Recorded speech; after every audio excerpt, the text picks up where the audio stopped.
LEGO sets come in all shapes and sizes, but by implementing a stand, you can make your displays look 10 times better. This first stand is for a Mandalorian starfighter. As you can see, there's some studs on the top of this main part which holds it off the ground.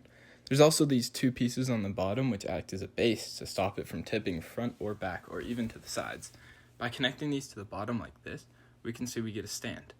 Now I personally like to make my stands out of black just to make them not stand out as much, but as you can see when we connect it to the base, it clips on just like that and works the same with the new Mandalorian starfighter that came out a couple years ago. This stand really elevates the set as you're able to display the wings in different areas instead of just having it in its landing position.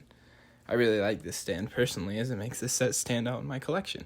As you can see, this frame looks a lot more beefed up compared to the first one. That's because this frame holds the Slave One and connects directly to the handle. As you can see, all those Technic bits create an X, which makes it super stable and is also connected through Technic in the base, as you can see here. This creates a super stable design as it's able to hold up the weight of the Slave One, which is a pretty heavy set.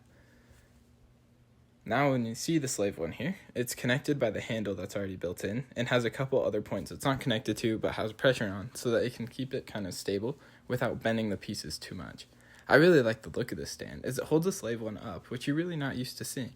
It's also not the most stable, but it's not like you're going to be playing with it while it's there.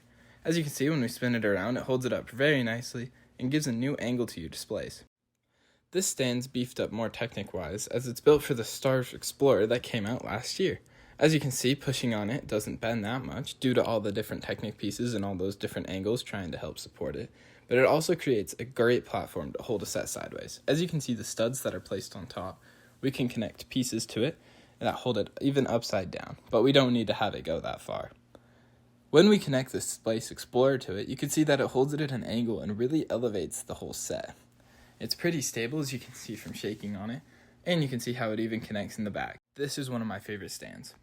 This one's a lot more sleek, and it's one of the first stands that I built. As you can see, it's all black so that it doesn't stand out that much, and has this kind of turn Technic part on the top.